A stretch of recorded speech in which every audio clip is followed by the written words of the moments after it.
Assalamualaikum warahmatullahi wabarakatuh.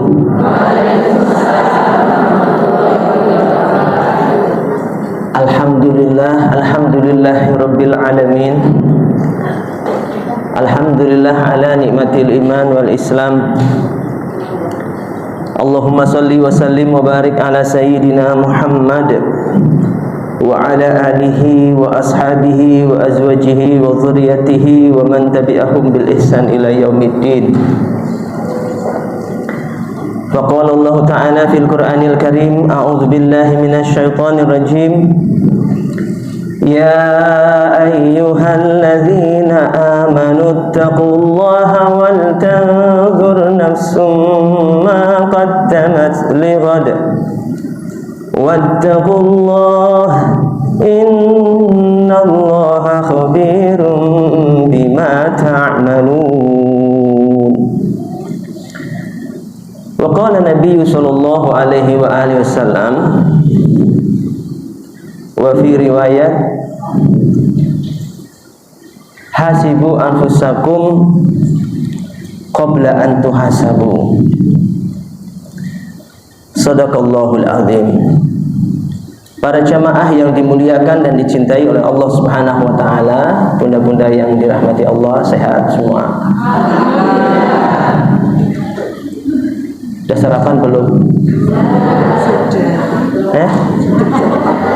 Jam 4 sahur berarti. Subhanallah. Ada pertanyaan? Monggo.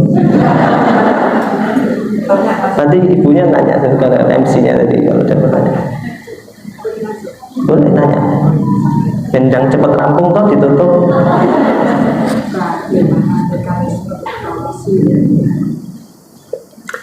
Bagaimana mekanisme bertawasul yang benar? Kita gimana kalau baca satu qasidah, doa, dan juga di dalamnya ada sholawat, ada tawasulnya juga, ya. Ya, kita baca sama-sama. Salatullah salamullah ala Taha Rasulillah. Salatullah salamullah ala Yasin Habibillah. Tawassalna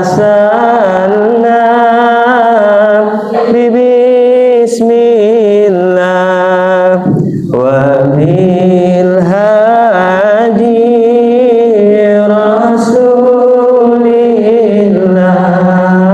wa kulli hidilillah bi ahlil badri ya Allah. Doanya ilahi salimil ummah minal afati wal nikmah walil hami wa min ummah bi ahlil badri ya Allah. Itu yang kita baca tawasul. Pertama, baca sholawat. Salatullah salamullah ala Taha Rasulillah. Salatullah salamullah ala Yasin Habibillah. Itu sholawat untuk Nabi Muhammad. Karena doa itu tidak akan dikabulkan kecuali membaca sholawat. Ingat itu kunci. Sholawat itu kunci doanya dikabulkan atau tidak, itu dia baca sholawat atau tidak. Setelah dia bersolawat ke Nabi Muhammad, kemudian yang kedua tawasul. Tawasalna, kami bertawasul. Tawasalna pakai na itu artinya kami.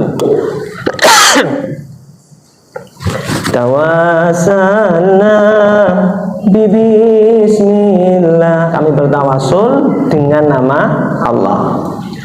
Wabil hadi Rasulillah, dan kami bertawasul dengan kemuliaan Nabi Muhammad sallallahu alaihi wasallam. Wa kulli mujahidin lillah, dan kami bertawasul dengan semua para orang yang berjuang mujahid fi sabilillah. Bi ahlil badri ya Allah, dan kami bertawasul dengan para ahli badar. Ahli badar, ahli badri ya Allah, ahli badar. Jadi terus yang ketiga, baru bait yang ketiga doanya, ilahi salimil ummah, ilahi ya Allah salimil ummah, selamatkanlah umat ini. Itu doa-doanya. Minal afati wan niqbah, dari segala macam kesusahan, kesedihan, bencana. Wa min hammi wa min hummah, dari segala kesedihan yang menyusahkan, dari segala bencana, dari segala macam penderitaan. Bi ahlil badri ya Allah, dengan kedudukan ahli badar ya Allah. Jadi tawasul itu, sebenarnya ada dua, bukan tawasul ada dua, definisinya itu ada dua. Ini jangan ketukar. Satu, doa bid tawasul, yang kedua tawasul bid doa. Tawasul bid doa itu begini, contoh, ibu datang ke tempat orang soleh, Ustadz, Mbak Kiai, tolong dong doakan saya dan keluarga saya. Besok anak saya ini tes ujian CPNS misalnya. Datang ke tempat seorang soleh minta doa, itu namanya tawasul bidoa. Sahabat jenengan satu jamaah ada yang berangkat umroh, jenengan nitip, Bu, nitip doa ya, doakan saya supaya suami saya segera diberi kesembuhan. Itu namanya tawasul bidoa. Sampai sini paham? Paham ya Bu ya? Jadi yang pertama ada istilah tawasul bidoa. Yang kedua, doa bitawasul. Kita berdoa dengan membawa sesuatu yang dicintai oleh Allah SWT. Itu pengertian yang kedua. Doa bitawasul, kita berdoa dengan sesuatu yang dicintai oleh Allah Subhanahu wa taala. Apa yang dicintai Allah? Satu, tawassalna bi bismillah, yaitu nama-nama Allah. Walillahi asmaul husna fad'uhu biha. Surat apa itu? Dalam Al-Qur'an surat ayat 180, surat Al-Qur'an. Bismillahirrahmanirrahim. Al-Isra. Jadi berdoa dengan asmaul husna, nyebut-nyebut nama asmaul husna. Kalau pengen sehat berarti ya Qawi ya Aziz, ya Qawi ya Aziz ya Latif, ya Qawi ya Aziz ya Latif. Itu kalau bagi yang sakit, banyak-banyak zikir itu. Yang lagi sempit berarti zikirnya menyebut nama Allahnya, tawasulnya dengan ya Basit, ya Razak, ya Fatah, ya Fatah, ya Razak, ya Kafi, ya Mughni misalnya. Itu contoh-contohnya dengan asmaul husna. Bismillah.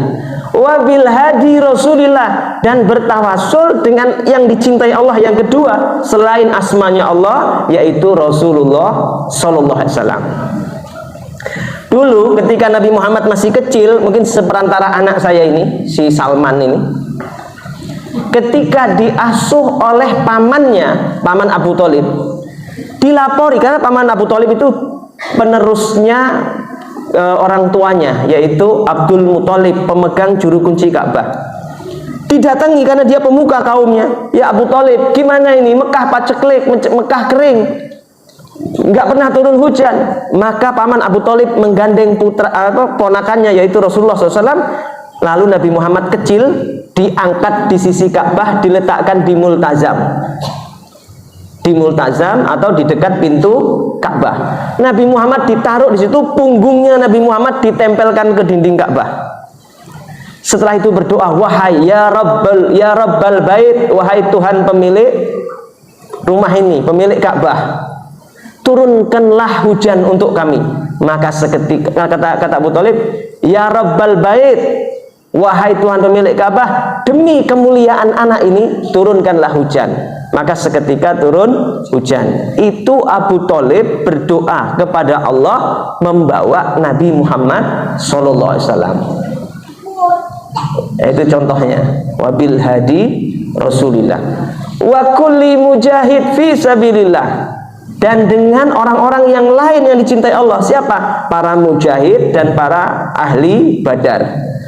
Karena di dalam satu riwayat dikatakan ahli Badar itu diperboleh. Gini, saking Rasul itu mencintai mereka, sudahlah maafkan dia. Apapun dosa yang dilakukan para ahli Badar, Allah insya Allah berkehendak mengampuni mereka karena mereka terlibat dalam perang Badar. Jadi para ahli Badar itu dijamin masuk surga. Itu orang yang mulia. Maka kita berdoa menyebut kedudukan orang-orang yang mulia. Tawasul ini nggak hanya di dalam doa, dalam kehidupan sehari-hari kita juga sering tawasul. Ibu ngurus KTP di Dukcapil, susah banget ngurusnya. Ibu bilang, Pak, kenapa nggak jadi-jadi? Oh, ini soalnya hurufnya beda dengan ini, akte sama ini nggak sama. Wah, dipersulit. Pak, tolong cepat diselesaikan. Saya ini ponakannya Bupati Sleman. Oh, gitu. Oke, baik. Setelah ibu nyebut nama Bupati Sleman, urusan lancar. Nah, itu tawasul itu kayak gitu. Menyebut membawa sesuatu yang punya kedudukan. Bisa dipahami? Dan itu sering kita lakukan dalam kehidupan sehari-hari. Dalam kehidupan sehari-hari itu sudah biasa kita lakukan. Dan ada juga yang bertawasul dengan amal soleh, menyebutkan amal kebaikannya, amal solehnya. Tapi ini tidak dianjurkan sering-sering. Tidak entek. Dikit-dikit, ya Allah, dengan puasa Senin Kamis saya tolong gini, besok lagi ya Rabb dengan sedekah saya tadi. Itu orang tawasul dengan amal soleh itu dalam satu penjelasan itu meminta agar disegerakan pahalanya. Jadi ketika disegerakan di dunia, di akhirat terserah Allah dikasih lagi atau enggak itu. Jadi jangan sering-sering tawasul dengan amal soleh. Itu naik kepepet aja gitu. Jadi gitu ya Bu ya penjelasannya. Baik ya Bu ya, cukup ya. Halo? Ya. Ngantuk? Kalau ngantuk ya nanti tak ajarkan doa menghilangkan ngantuk. Sudah diajari Ustadz siapa gitu? Belum? Doa menghilangkan ngantuk belum tahu? Bismika Allahumma ahya wa bismika ler. Hilang ngantuk bablas dulu. Gini Bang Gi. Baik. Bunda-bunda rahimakumullah yang dimuliakan Allah, nggak terasa kita sudah di penghujung tahun Masehi 2023. Di sini juga kalau akhir-akhir tahun ini banyak perdebatan orang tentang mengucapkan selamat tahun baru boleh atau tidak. Jenengan hafal ayat ini, asyamsu wal qamaru bi husban. Sesungguhnya matahari dan bulan itu ada bihusban, digunakan untuk menghisap, menghitung. Ada perhitungannya. Jadi baik kalender yang mengacu pada pergerakan matahari, kalendernya disebut kalender Syamsiah yang kita kenal dengan Masehi. Dan ada orang yang menghitung perhitungan waktu, hari, bulan itu berdasarkan pergerakan bulan yang disebut kalender Qamariyah. Tahunnya disebut tahun Hijriyah. Dua-duanya, matahari dan bulan, itu adalah ayat-ayat Allah. Dua-duanya diciptakan Allah, beredar menurut garisnya masing-masing. Dan dua-duanya merupakan alat hitung. Yang berdasarkan kalender matahari ketemunya setahun 365 hari. Yang pakai kalender komariah setahun ketemunya 360 hari. Karena di tahun komariah, perhitungan komariah itu tidak ada tanggal 31. Paling banyak tanggal 30. Sehingga jumlahnya lebih sedikit daripada kalender Syamsiah atau Masehi. Dua-duanya itu kalender Masehi atau Hijriah, dua-duanya adalah bagian dari ilmunya Allah Subhanahu wa taala. Orang mau mengucapkan selamat tahun baru, silahkan. Enggak mengucapkan juga silahkan. Tapi yang mengucapkan jangan dikatakan meniru kebiasaan orang kafir ini. Jangan begitu. Karena kalender Syamsiah itu juga adalah ilmunya Allah. Asy-syamsu wal qamaru bihusban. Yang nggak boleh kalau kita ikut bersenang-senang, berpoya-poya sehingga melakukan tabdzir, yaitu perbuatan menghambur-hamburkan harta secara boros. Poya-poya, menghidupkan mercon, udah berapa harganya mercon itu diledakkan. Anak-anak kita dulu kalau tahun baru pada beli mercon, itu kita sedang didik anak kita jadi teroris. Latihan jadi teroris. Hidupnya mercon, ganggu orang yang sedang istirahat. Jika ada unsur kemubaziran dan mengganggu orang lain, dosa. Dosanya itu di perbuatan itunya. Nah, ini harap menjadi satu pelajaran buat kita semua. Jadi baik kalender Masehi maupun Hijriah, dua-duanya adalah ilmunya Allah Subhanahu wa taala.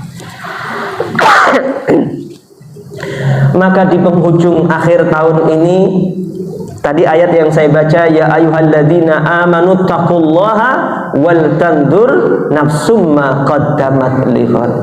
Wahai orang yang beriman, bertakwalah kepada Allah, wal tandur nafsum ma qaddamat lighad, dan hendaklah setiap orang memperhatikan apa yang sudah dipersiapkan untuk menghadapi hari akhirat.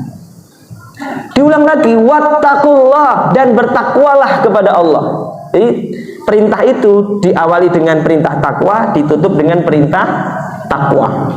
Ya ayyuhalladzina amanut taqullah, wahai orang beriman, bertakwalah kepada Allah. Ini diawali dengan takwa. Hendaklah setiap orang memperhatikan apa yang sudah dikumpulkannya, bekalnya menghadapi hari akhirat. Wattaqullah, dan bertakwalah kepada Allah. Innallaha khabirum bima ta'malun. Jadi Masya Allah, dalam satu riwayat ada yang mengatakan, ini kalamnya Sayyidina Umar, dikatakan hasibu qabla an tuhasabu, hisablah dirimu sebelum engkau dihisab. Kita mikir, ada waktu lah Bu. Orang-orang soleh itu mesti menyediakan waktu untuk bermuhasabah, itu pasti. Tidak ada orang soleh yang tidak menyempatkan dalam satu hari waktu untuk dia berdiam diri memuhasabahi dirinya. Tidak ada. Semua orang soleh mesti ada waktu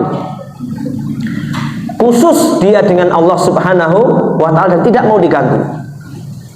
Dan itu banyak. Abu Ya'uji Al-Turtusi almarhum, dia punya kamar khusus yang orang lain nggak boleh masuk di kamar itu. Kamar untuk apa? Kamar untuk khusus dia berkholwat dengan Allah Subhanahu wa ta'ala. Para ulama mesti gitu. Gus Baha aja itu di belakang rumah, di kebun-kebun itu ada tempat khusus sendiri di tengah sawah, ada bangunan dia untuk beruzlah di situ, diam untuk tafakur, muhasabah, mesti. Dan itu yang akan membuat hati kita menjadi hidup. Orang kalau nggak pernah muhasabah diri sendiri, nggak pernah tahu dia itu kesalahannya di mana, apa yang harus diperbaiki, nggak pernah, karena dia nggak tahu dan nggak pernah muhasabah diri sendiri. Coba sebagai istri, apa yang sudah ibu, bunda-bunda lakukan semua selama ini? Apa sudah berani selama ini mungkin ngelawan suami, berani melotot di hadapan suami, cemberut di hadapan suami, 40 hari puasanya tidak diterima, sholatnya nggak diterima.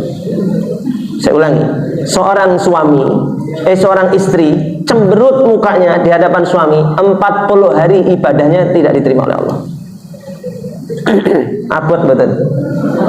Abot enggak?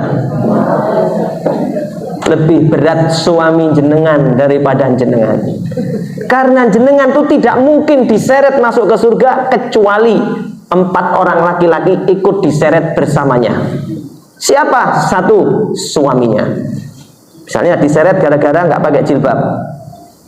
Yang pertama ikut diseret adalah suaminya. Kenapa? Membiarkan istrinya tidak pakai jilbab keluar rumah. Kedua, siapa yang ikut diseret? Ayahnya.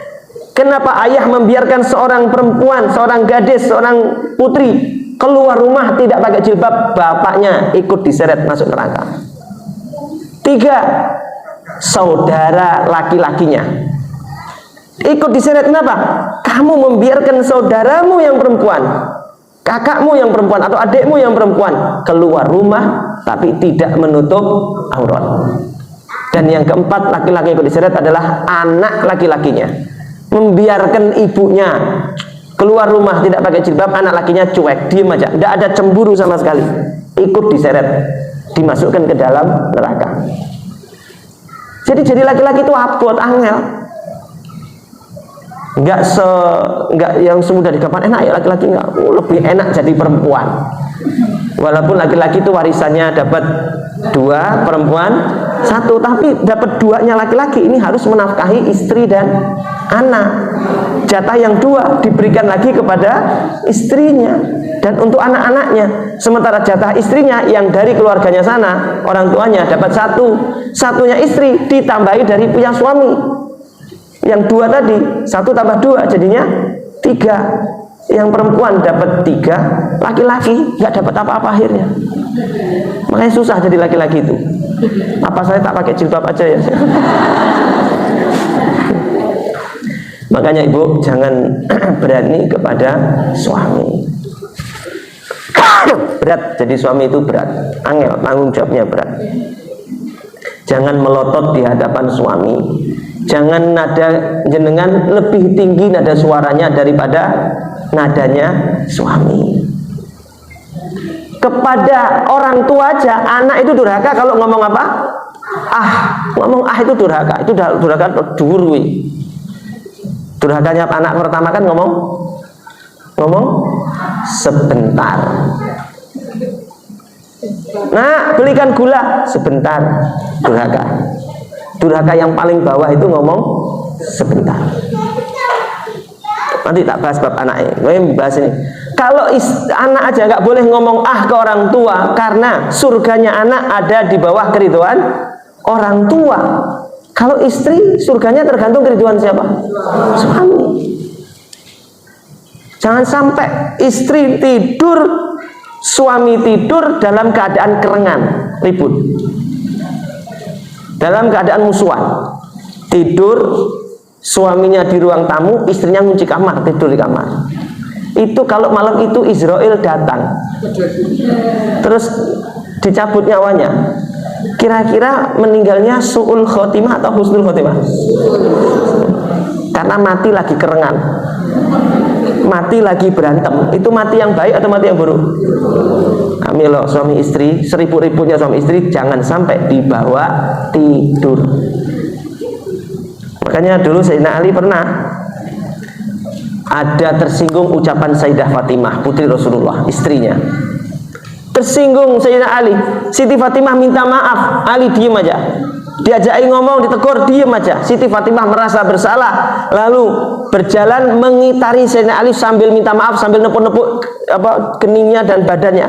Minta maaf, ya suamiku maafkan aku. Muteri kayak tawaf itu.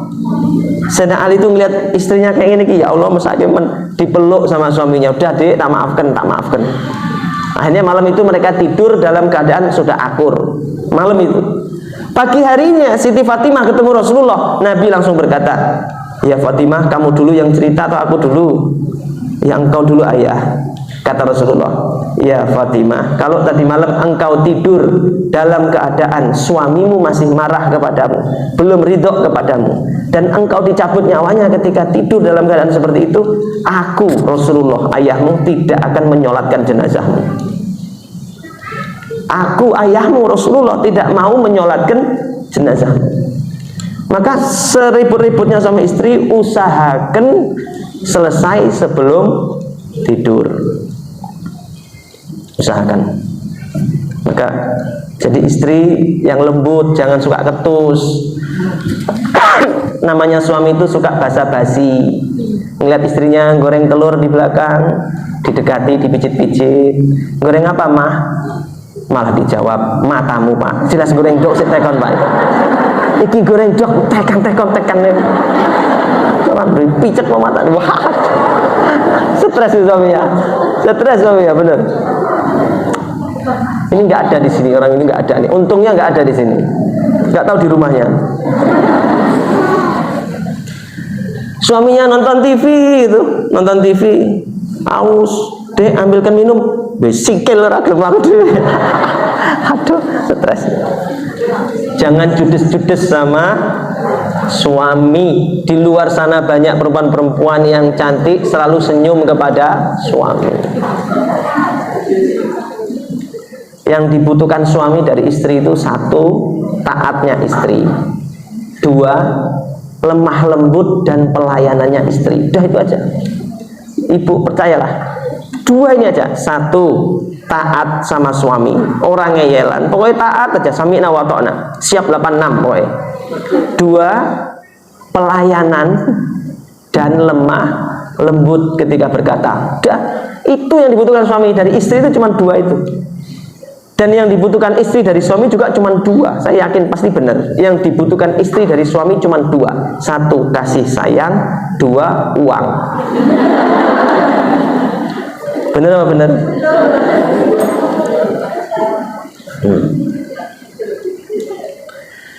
Janganlah seorang istri ikut pengajian, rajin kemana-mana pengajian, ikut sholat, tapi pelayanan kepada suami terbengkalai, dosa. Di rumah sibuk baca Quran, pagi habis subuh baca Quran, wirid, zikir. Ini yang diajarkan guru, baca al-maksurat, baca ini, baca Rotibul Atos misalnya, atau baca ini, baca Quran. Ini loh, suaminya sudah bangun, pulang dari masjid, belum ada tehnya, belum ada kopinya, dengan sibuk zikir. Ngasih teh, buatkan teh sama kopi ke suami itu pahalanya lebih besar daripada jenengan duduk zikir setengah jam, 1 jam. Itu dengan jenengan ngasih satu teh aja, 1 gelas teh atau kopi, pahalanya lebih besar itu. Jangan salah, kalau ibadah zikir, sholat, baca Quran itu ibadah untuk dirimu sendiri, untuk kita sendiri. Tapi pelayanan kepada suami itu untuk penghormatan kepada suami. Mila ibu-ibu kepada suami itu jangan sibuk pengajian, boleh pengajian, tapi pastikan kepada suami sudah selesai. Istri aja itu lebih sebagus-bagusnya suami, laki-laki sholatnya di masjid. Kalau perempuan di mana? Di rumah. Kalau pengen sholat di masjid boleh nggak perempuan? Boleh. Syaratnya 3 hal harus terpenuhi dulu. 1 dari 3 ini tak terpenuhi, tidak boleh ke masjid. 3-3-nya harus terpenuhi. 1, di rumah urusan kepada suami pelayanannya sudah selesai. Contoh, ibu udah pakai mukena, udah azan, ntar lagi qomat, mau berangkat ke masjid. Suami bilang, mah lapar mah, gorengin telur. Sempat nanti aja habis sholat. Suaminya lapar, minta gorengin telur. Ntar lagi udah mau qomat ini, ibu berangkat ke masjid. Dosa itu sholatnya itu. Gak boleh. Jadi ke masjid itu boleh perempuan kalau pelayanan kepada suami dan keluarga selesai. 2, di masjid ada pembatas, ada hijab. Kalau masjidnya plong, tidak ada hijabnya, jenengan tidak boleh sholat di situ. Harus cari masjid yang lain yang punya hijab. 3, bolehnya seorang perempuan ke masjid ketika dia perjalanan ke masjid atau ketika di masjid aman, tidak ada yang ganggu, aman dari fitnah. Ya mungkin soalnya yang sholat ke masjid ini Mahmud Abbas. Ibu tahu Mahmud Abbas? Mamah muda anak baru 1. Lah yang sholat ini Mahmud Abbas, mamah muda anak baru 1. Lah anak orang-orang kampung jamaah sering melirik-meliriki. Kalau merasa nggak aman, lebih baik dia sholatnya di rumah. Tapi kalau ibu usianya sudah di atas 60 mungkin ya, udah itu sholat aman itu. Insya Allah itu aman itu.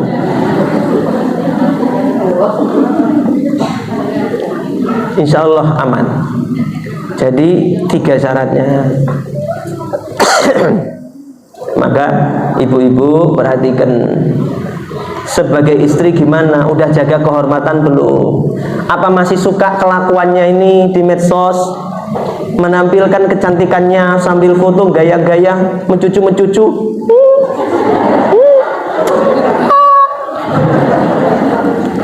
Jenengan ini sudah punya suami, mau memikat hati siapa toh? Pertanyaan saya. Mau dikagumi siapa? Laki-laki lain. Itulah yang menjadi sumber selingkuh itu gitu. Banyaknya berseliweran selfie itu di medsos, sehingga suaminya tergoda dengan istri orang, tergoda dengan ini, tergoda dengan itu. Belajarlah dari diri kita sendiri. Kalau misal suaminya selingkuh, coba lihat, jangan-jangan kita juga menampilkan foto-foto selfie kita yang imut apa amit-amit, foto-foto jenengan yang mencucu tadi di medsos tadi. Jangan-jangan itu adalah hukuman dari Allah karena kita menggoda-goda laki-laki lain, malah laki-lakinya yang tergoda dengan perempuan lain.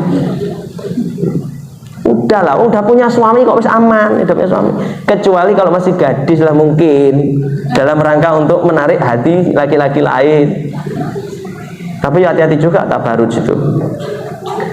Maka foto yang bagus itu foto sambil megang Al-Quran. Ini foto yang syar'i itu gini. Ini foto yang syar'i. Ibu kalau mau selfie yang syar'i begini. 1, 2, 3. Nah. Itu syar'i banget.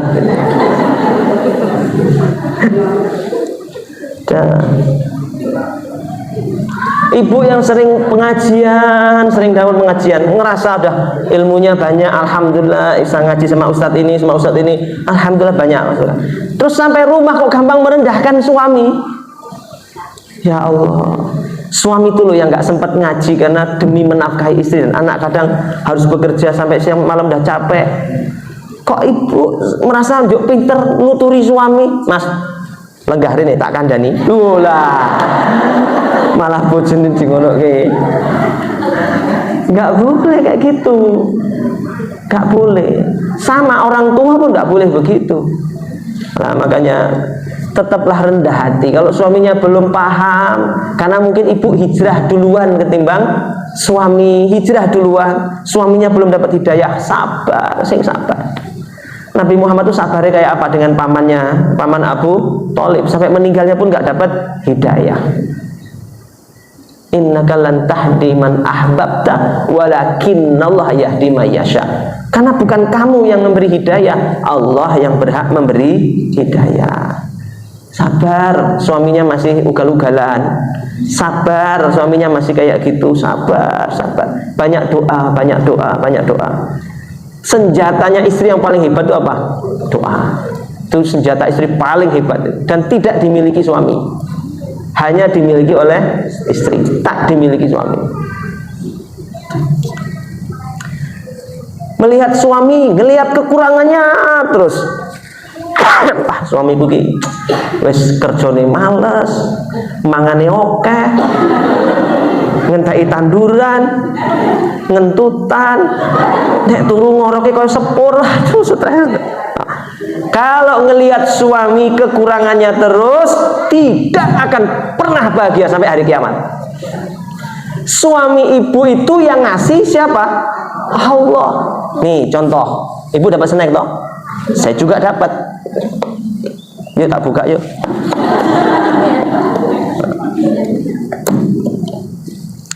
Nah contoh misalnya ibu buka snack, sebelahnya juga buka, sama-sama dapat air mineral. digoleki, lho kok gak ono sedotane? Delok sebelah, wah ada sedotane kabeh. Lah kok iki gak ono? Apa ibu mau marah-marah sama panitia? Mau marah-marah sama panitia atau ditubles saja pakai kuku? Halo, milih marah-marah sama panitia gara-gara sedotan atau ditubles saja pakai kuku? Tubles pakai kuku. Lah jatahnya itu masing-masing sudah dapat jatahnya, jodohnya itu. Tapi nggak semua sama. Ada mesti kekurangannya lah. Ini aku nggak ada sedotannya. Sebelah ngeluh, punya aku nggak ada lempernya. Sebelah juga ngeluh, aku juga nggak ada ini tahunya, tahu baksonya ketinggalan. Ya sudah, semua mesti punya jatahnya masing-masing. Tinggal dinikmati apa yang sudah ada di depannya. Pasti bahagia. Yang bikin suami istri nggak bahagia itu karena ngelihat kekurangan pasangannya terus. Itu ingat, pasangan kita itu yang memberi adalah Allah, dan pasangan kita itu sudah memutuskan menghabiskan sisa umurnya dengan kita, dengan panjenengan. Saya ulangi, suami panjenengan itu sudah memutuskan dalam hidupnya menghabiskan sisa umurnya bersama panjenengan. Padahal dia bisa mungkin nikah dengan perempuan yang lain yang lebih cantik, mungkin bisa. Tapi suami jenengan milih jenengan untuk mengakhiri hidupnya, mengakhiri masa-masa usianya akhir sampai terakhir bersama panjenengan. Maka dari itu hargailah itu sebagai seorang istri.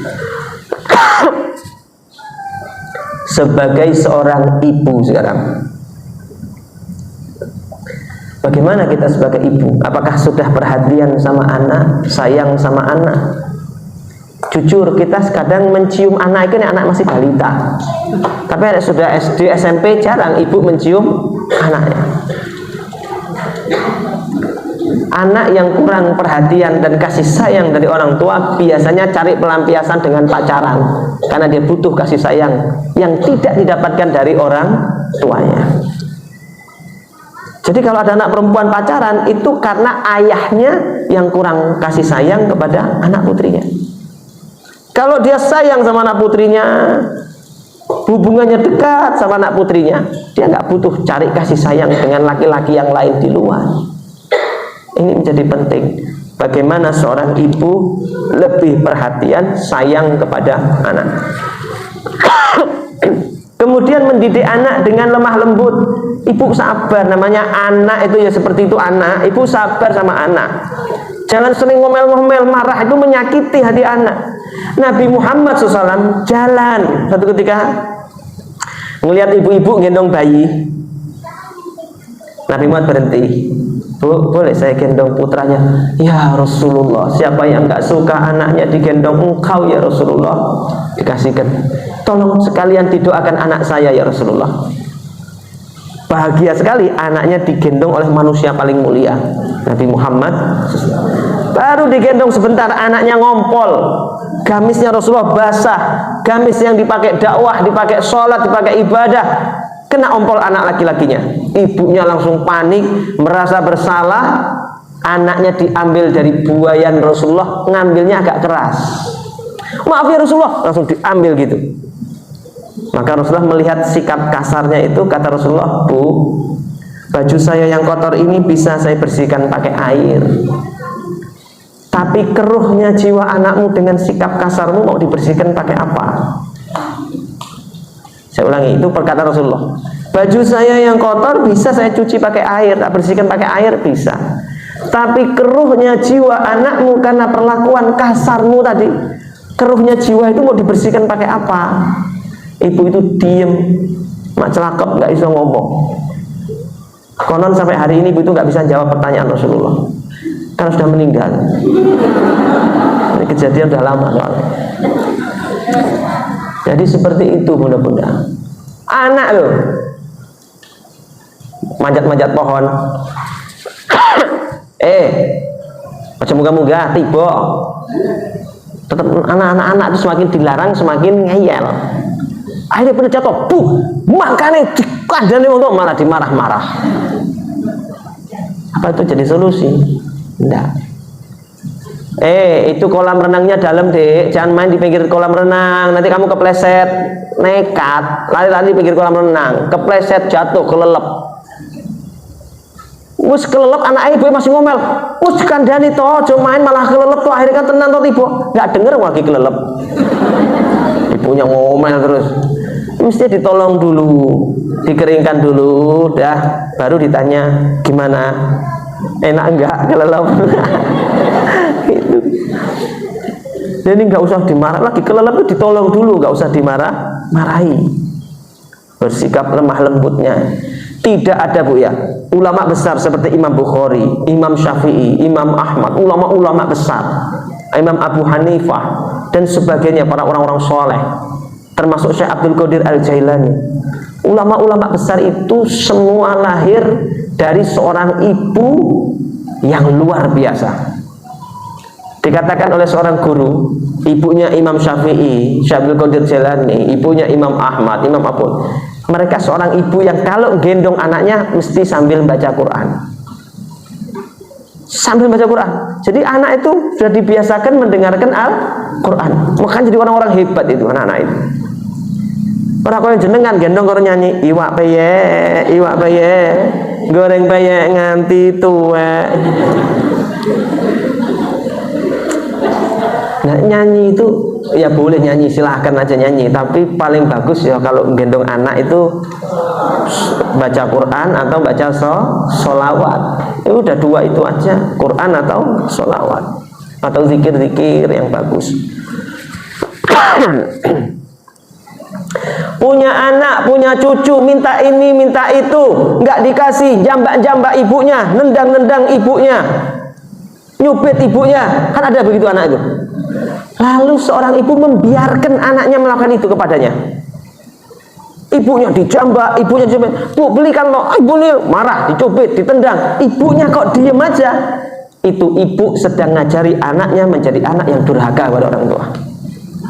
Ibu tidak boleh, kalau anaknya kayak gitu, ibu harus lebih galak daripada anak, harus lebih berwibawa daripada anak.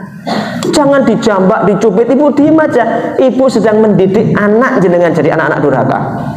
Anak nyubit gitu, nendang-nendang. Ibu itu lihat anaknya, tatap dengan tajam, keluarkan sungune, kok ke taringe. Jadi ibu tuh intinya, ibu tuh ya jangan diem aja sama anak kayak gitu. Ibu jangan didik anak jadi anak durhaka, itu jangan. Gini, Bu. Halo. Udah tidur? Ini ngapsen lagi. Jadi gini, kalau ada seorang ibu punya anak, terus anak itu misalnya bujang, motornya itu knalpotnya dibuat berong-berong, kalau pagi-pagi digeber-geber. Tetangga terganggu, lalu tetangga bilang ke ibunya, Bu, tolonglah anak jenengan itu loh, kalau pagi-pagi jangan geber-geber motor. Suaranya kayak gitu ganggu tetangga yang lain. Mana kalau pulang kadang malam digeber-geber juga ganggu tetangga yang istirahat. Tolong dikasih tahu ya, Bu, ya. Ibunya jawab gini, waduh, Jeng, saya nggak berani sama anak saya takut sama anak saya. Soalnya kalau dia itu marah, wah, wis kayak gitu. Kalau sampai ada seorang ibu takut kepada anak, seorang ayah takut sama anaknya sendiri, 100% itu pasti anak durhaka, nggak mungkin enggak. 100% pasti anak durhaka. Bahkan Al-Habib Alwi Al-Habsyi bilang begini, kalau ada ibu nelpon anak ngomong begini, Assalamualaikum dok, minta maaf ya dok, ibu mau ngomong. Kalau sampai ibu merendahkan suara sambil minta maaf ke anak itu harus muhasabah, jangan-jangan dia anak durhaka. Yang benar itu anak takut kepada orang tua, bukan orang tua yang takut kepada anak. Jadi seperti itu, sampai seperti itu. Nah, kita sebagai seorang ibu, bagaimana kita mendidik anak kita? Jangan terlalu dimanjakan, Bu. Punya anak itu minta ini dikasih, minta ini dikasih, minta itu dikasih. Ibu sedang mendidik anak memperturutkan hawa nafsu. Sampai besar jangan begitu. Nafsu itu seperti anak bayi yang nenen. selama tidak disapih terus akan nenen. Terus sampai sekolah udah SD masih nenen karena nggak pernah disapih. Nafsu itu harus disapih. Pun demikian, anak itu minta ini minta itu nggak harus selalu dikasih hari itu. Mungkin ibu bilang bisa begini, minta apa toh? Itu loh mobil-mobilannya bagus, remote control. Kamu hafalin dulu surat Abasa, nanti ibu belikan. Itu. Jadi dia tuh harus ada perjuangannya mengendalikan hawa nafsu. Jangan apa-apa dikasih. Ibu tuh jangan sejahat itu toh sama anak. Memberi anak itu bukan berarti sayang, memberi anak itu bisa berarti jahat karena mengajari anak memperturutkan hawa nafsu. Tidak semua loh ya, tidak semua harus dikasih. Artinya ada sesuatu yang dia minta harus segera dikasih. Misalnya anak gadisnya haid, oh belikan pembalut dong, kamu hafalkan dulu. Soalnya kesuwen ini kebutuhan mendesak, yang kayak gini harus segera dibelikan. Jadi artinya sekali lagi tidak semua kebutuhan, tidak semua permintaan harus dipenuhi. Ya beberapa memang perlu harus dipenuhi, tapi tidak semua. Maksudnya kata-kata saya ya, harus bisa memilah dan memilih. Sebagai anak, apakah anak kita sebagai anak ini sudah disebut anak yang berbakti pada orang tua? Tadi loh, anak durhaka itu yang pertama, kedurhakaan anak itu ngomong apa tadi? Sebentar, itu yang paling bawah. Durhaka level kedua itu ngerutkan alis di depan bapak ibunya. Jadi anak di depan ibunya ngurut ke alis mau cucung nah. Nah itu durhaka level kedua, nggak boleh. Yang ketiga ngomong wala taqul lahuma nggak boleh ngomong Level keempat durhakanya anak itu perhitungan dan pelit kepada orang tua. Ibunya datang, ibu pinjam duit dong. Loh, untuk apa ibu? Ini ibu harus bayar ini misalnya. Ibu itu butuh dana ya untuk bayar ini. Nanti ibu ganti kalau pas ibu udah dapat pensiunan tanggal 1. Ibu butuh berapa? 1 juta. Oh ya, ada kok bu, tenang. Tapi bener loh ya tanggal 1. Anak kok tega ngomong gitu. Ditunggu tanggal 1 ibunya belum bayar, tanggal 2 belum bayar, tanggal 3 belum bayar, tanggal 4 diparani. Bu, katanya bayar tanggal 1 loh bu, ini tanggal 4 kok belum dikembalikan uangnya.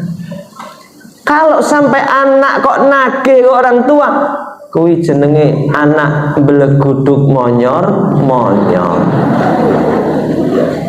Kuwi anak sing beleguduk monyor. Tahu nggak artinya? Podo nggak tahu. Kuwi penggambaran saking parahnya anak itu.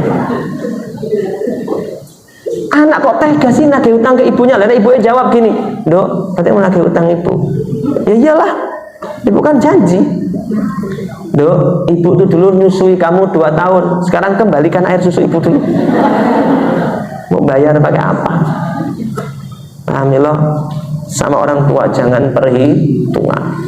Durhaka yang berikutnya sampai berani ngelawan sama orang tua.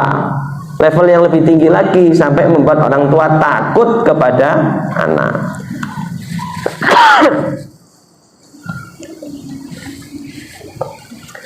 Maka mudah-mudahan anak-anak kita jadi anak yang solehah, dan kita pun menjadi anak yang berbakti untuk orang tua kita.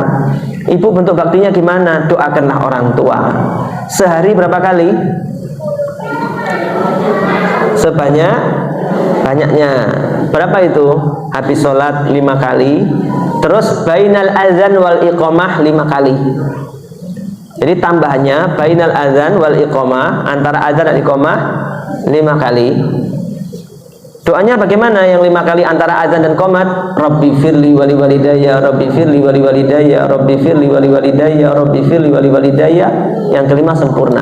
Rabbi firli wali walidayya warhamhumma kama rabbayani. Doakan orang tua. Kedua, baktinya anak ya bersikap lemah, lembut, sabar. Bu, saya itu pokok rasanya ya diajari Allah itu luar biasa. Pernah satu ketika saya itu dampingi jamaah umroh itu. Perjalanannya ke Kuala Lumpur dulu, ke Malaysia, diajak tur dulu. Itu ada seorang laki-laki dari Bantul ngajak orang tuanya dua sepuh-sepuh, udah tekeluk jalannya, tapi sabar, dia bawa tasnya bapak ibunya, sabar. Nah, namanya city tour di Kuala Lumpur nggak ke satu tempat, keliling kemana-mana, jalan ke sana ke sini, ke masjid inilah, ke tempat inilah, ke tempat itu, capek. Sampai hotel itu semua jamaah tuh pada bleksek tidur di hotel di Malaysia. Nah, jatahnya masnya ini tidurnya di samping saya, ada bed di samping saya untuk dia, satu kamar jatahnya. Sampai malam saya udah bleksek gitu, dia ini nggak datang. Kemana nggak datang? Besoknya tak tanya, Mas kemana? Kok nggak tadi malam nggak tidur sama saya? Saya nggak bisa tidur soalnya kasihan ngelihat bapak sama ibu, jadi saya ke kamarnya dulu, tak pijeti dulu kakinya bapak sama ibu sampai mereka tidur. Dia ini capeknya kayak apa, nuntun berdua bawa tas, capeknya kayak gitu, nggak mau tidur sebelum bapak ibunya tidur, dan nggak pernah ngeluh sama sekali.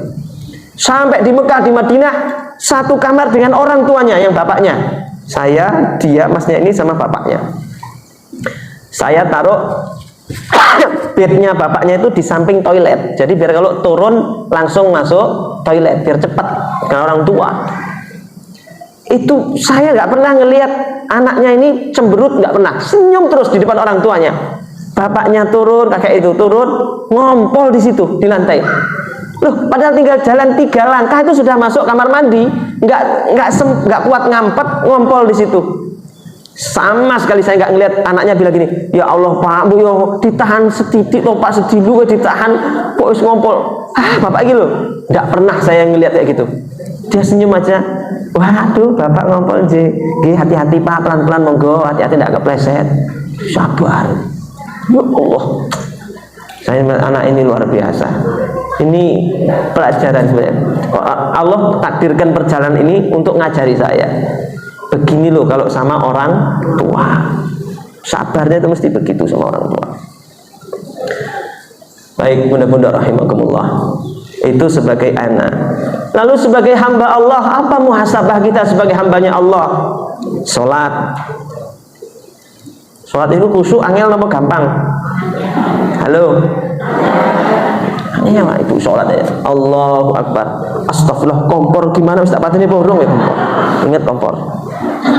Pas lagi ke masjid hujan, ya Allah jemuran, ya Allah jemuran. Nah, ingat jemuran. Sulit untuk khusyuk. Makanya kalau kata Imam Al-Ghazali, khusyuk itu salah satu upaya meraih khusyuk adalah dengan al-fahmu, dengan paham apa yang dibaca. Itu akan membantu kekhusyuan. Contoh, Sami Allahu liman hamidah, artinya apa artinya Sami Allahu liman hamidah? Sudah berapa puluh tahun sholat? Allah mendengar siapa hamba yang memujinya. Makanya ketika imam baca kayak gitu, makmum jawab, Rabbana walakal hamdu, ya Tuhan kami bagimu segala puji. Itu saut-sautan antara imam dengan makmum. Sholat tumaknina, yang khusyuk. Kadang kita sholat pengennya cepat selampung, cepat selesai. Begitu ke masjid, mampir di masjid, misal perjalanan, ketemu imam bacaannya panjang, alif lam ra. Ibu, ya Allah salah masuk masjid, ya Allah. Terakhir saya sholat di sini, terakhir. Besok jangan sholat di sini lagi. Sampai kayak gitu. Kelihatannya nggak betah lama-lama sama Allah. Habis sholat dikir ya males-males, dikir. Tuh, saya ganjil ya Bu. Nah, dikir jenengan sama habis sholat dikir. Ya boleh, dikir tuh bagus, sunnahnya begitu. Tapi karena jenengan ngejar tayang, subhanallah, alhamdulillah.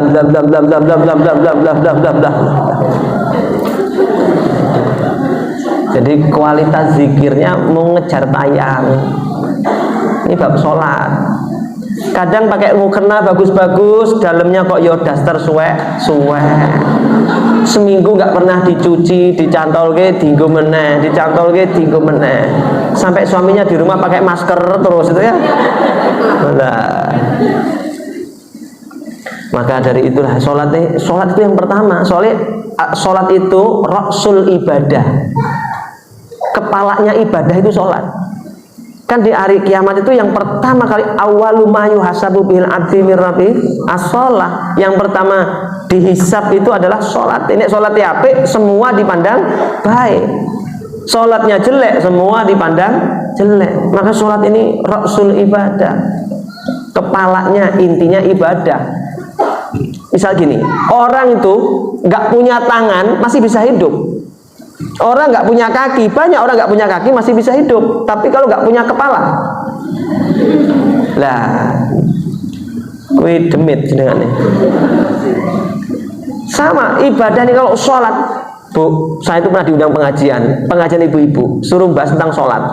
Kok males banget toh? Kenapa toh? Kalau di bab laki-laki saya boleh misalnya tentang sholat, ke jamaah ke masjid.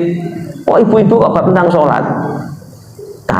Di majelis kita itu banyak ibu-ibu yang ikut pengajian tapi juga sering nggak sholat. Loh, sering pengajian tapi ninggalkan sholat. Dikatakan wa fi riwayat, satu kali seorang hamba ninggalkan sholat, satu kali namanya langsung ditulis di pintu neraka. La budda yadkhuluha. Jadi setiap satu kali ninggalkan sholat namanya langsung tertulis di pintunya neraka. Itu satu kali ninggalkan sholat. Bahkan para ulama mengatakan begini, ada seorang ulama bilang begini, ketika anaknya nggak sholat, lebih baik abah melihara anjing daripada punya anak tidak sholat. Kok sampai begitu? Iya, sebab kalau punya anjing itu dampak resiko terberatnya, nggak melihara anjing itu dampak resiko terberatnya adalah malaikat rahmat tidak mau masuk. Ya nggak apa-apa lah, malaikat rahmat nggak teko apa-apa. Itu dampak terburuk ya, walaupun jelek itu. Tapi kalau anak nggak sholat, ada satu anggota keluarga yang sengaja ninggalkan sholat, itu menyebabkan turunnya laknat Allah ke dalam rumah kita. Kan angel loh Ibu. Lebih baik kalau di antara dua akibat ini, lebih baik malaikat rahmat nggak datang daripada yang datang adalah laknatnya Allah. Karena sampai ada ulama bilang begitu, lebih baik bapak melihara Scooby-Doo daripada punya anak nggak sholat. Tahu ya Scooby-Doo?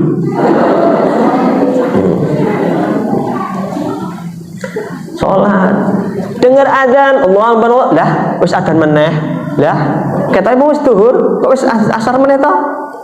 Kelihatannya tuh dengar azan tuh tidak seneng banget telinganya itu. Ibu tahu nggak? Puncaknya iman seseorang itu ketika dia selalu merindukan suara azan. Kalau jenengan pas di hati itu ngerasa kapan sih azan, selalu rindu suara azan, jenengan sedang ada di iman yang paling bagus itu. Karena selalu rindu ketemu sama Allah.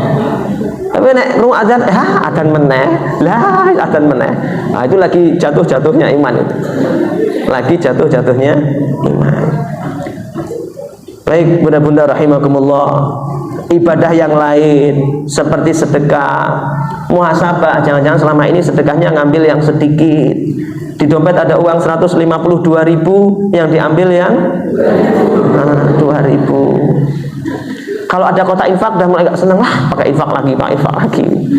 Berusaha menghindar, infak mau deket mundur, pindah ke baris nomor 2. Begitu infaknya ke nomor 2, maju lagi ke depan, berusaha menghindari kotak infak.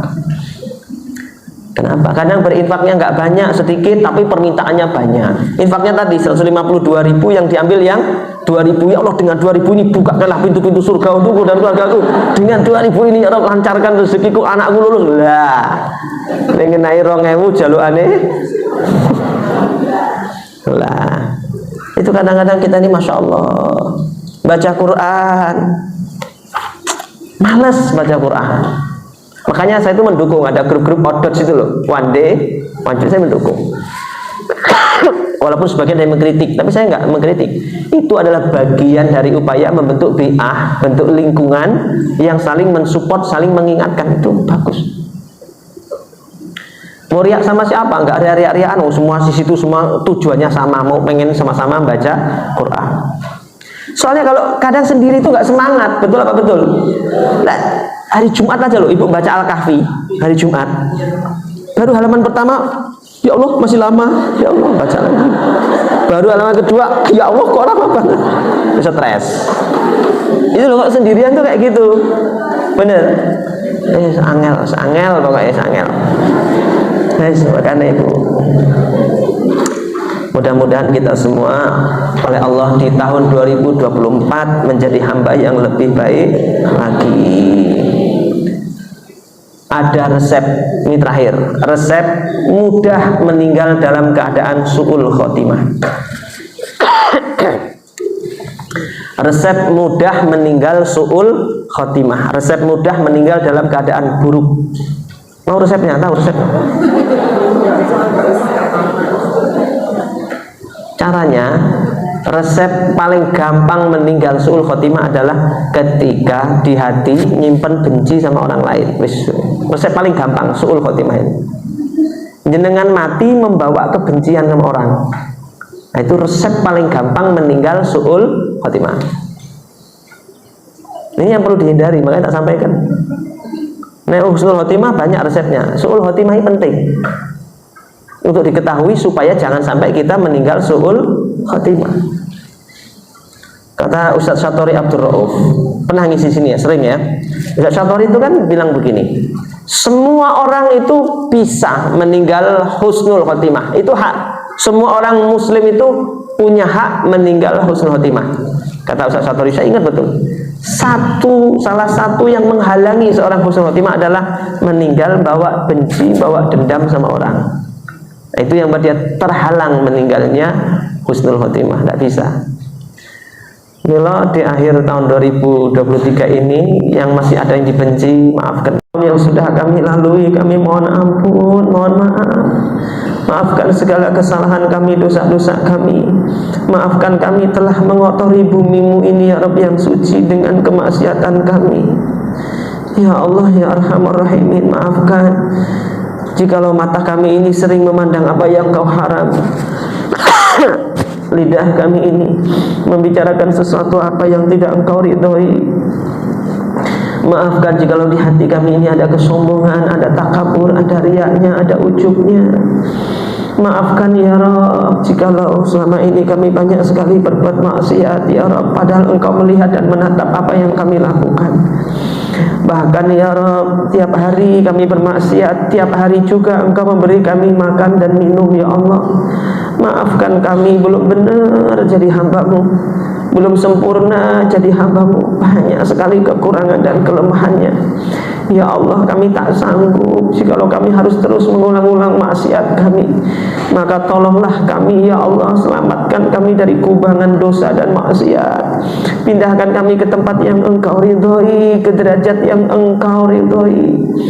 Ya Arhamar Rahimin, karuniakan kepada kami taubatan nasuha. Karuniakan kepada kami taubatan nasuha.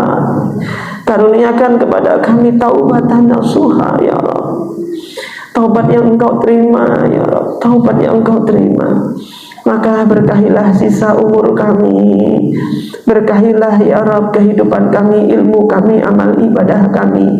Berkahilah keluarga kami, serta ampunilah dosa-dosa kedua orang tua kami, terutama yang sudah wafat, lapangkan alam kuburnya. Muliakan hidup orang tua kami yang sudah wafat ya Allah. Kami belum sempat membalas kebaikan mereka ya Rabb di dunia ini, tapi di akhirat nanti ya Allah, jadikan kami kebanggaan orang tua kami.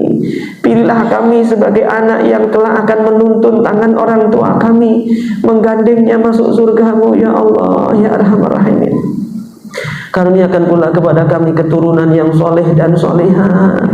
yang sehat jasmani dan rohaninya, yang cerdas akal pikirannya, anak-anak yang besar manfaatnya untuk agamamu, untuk umat ini ya Allah. Siapapun yang hadir di majelis ini, lapangkan segala kesempitannya, mudahkan segala urusannya, berkahilah keluarganya, rumah tangganya, angkat setiap musibah yang menimpanya, beri jalan keluar dari setiap masalah-masalahnya, angkat ya Qawi ya Aziz segala penyakit-penyakitnya, sehatkan badannya dan keluarganya ya Allah ya Arhamur Rahimin. Jadikanlah tahun-tahun mendatang menjadi tahun yang penuh barokah untuk kami. Engkau tambahkan banyak kemuliaan untuk kami, dan jangan sekali-kali Engkau cabut nyawa kami kecuali Engkau telah benar-benar ridho kepada kami. Jangan Kau cabut nyawa kami ketika kami sedang bermaksiat ya Allah. Cabutlah nyawa kami ketika Engkau benar-benar rindu kepada kami, dan kami pun dalam puncak kerinduan berjumpa denganmu ya Arhamar Rahimin. Rabbana atina fid dunya hasanah wa fil akhirati hasanah wa qina adzabannar. Wa sallallahu ala sayyidina Muhammadin wa ala alihi wa ashabihi ajmain. Bifadli subhana rabbika rabbil izzati amma yasifun wa salamun alal mursalin walhamdulillahi rabbil alamin. Bisiril Fatihah.